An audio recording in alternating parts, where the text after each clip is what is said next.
দরজায় কড়া নাড়ছে ঈদ, আর কয়েকদিন পরেই ঈদ উদযাপনে মাতবে দেশের ধর্মপ্রাণ মুসলমানরা। ঈদের সময় যতই ঘনিয়ে আসছে রংপুরে ততই বাড়ছে কেনাকাটার ধুম। নগরীর বিভিন্ন অভিজাত শপিং মল থেকে ফুটপাতে চলছে শেষ সময়ের কেনাকাটা। নানা রঙের আলোকসজ্জায় সজ্জিত করা হয়েছে অভিজাত শপিং মল, মার্কেট, ফুটপাতের দোকানগুলো। অস্থায়ী ভিত্তিতে গড়ে ওঠা ভাসমান হকাররাও টেবিল বসিয়ে পোশাকের পসরা সাজিয়েছেন। কেউ ছুটছেন শপিং মলে, কেউ আবার ফুটপাতের দোকানে।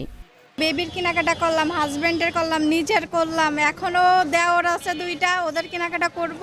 তারপরে ঈদের হচ্ছে পরিবারের জন্য, বাচ্চাদের জন্য থ্রি পিস কিনলাম কিছু, তারপরে এটা ম্যাচিং করে অন্য অন্য যে সমস্ত প্রসাধনী দরকার সেগুলো।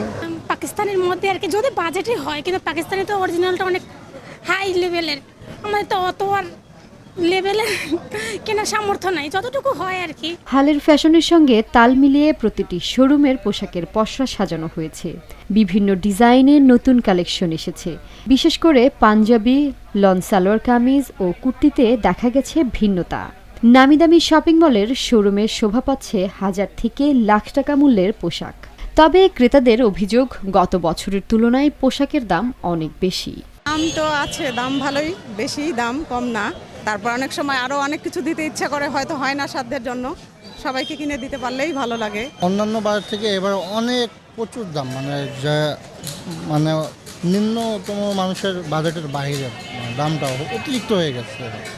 বিক্রেতারা বলছেন 10 রমজানের পর থেকে ক্রেতাদের ভিড় বাড়ছে। দেশের অস্থিরতা কেটে যাওয়ায় বেচা বিক্রি ভালোই হচ্ছে। বাকি দিনগুলোতেও মানুষের উপস্থিতি আরও বাড়বে।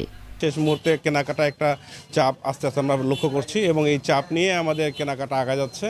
তবে দেশের সার্বিক পরিস্থিতি যে অবস্থায় ছিল সেখান থেকে মোটামুটি আমরা মনে হচ্ছে যে এখন একটু স্বাভাবিক পর্যায়ে আমরা আছি। খুবই আশাবাদী এবং আরও ঈদের মোটামুটি 7-8 দিন আছে, আমরা আশা করি যে ভালো একটা রেজাল্ট পাবো আরও। এদিকে ঈদের কেনাকাটা স্বাচ্ছন্দ্যে ও নির্বিঘ্নে করতে প্রতিটি মার্কেটের সামনে পুলিশ রয়েছে। সেই সঙ্গে সাদা পোশাকে পুলিশের নজরদারি রয়েছে। এছাড়া কেনাকাটা শেষে নির্বিঘ্নে মানুষ বাসায় পৌঁছাতে পারে সেজন্য পুলিশি টহল ও চেকপোস্ট বসানো হয়েছে বলে জানিয়েছেন রংপুর মেট্রোপলিটন পুলিশ।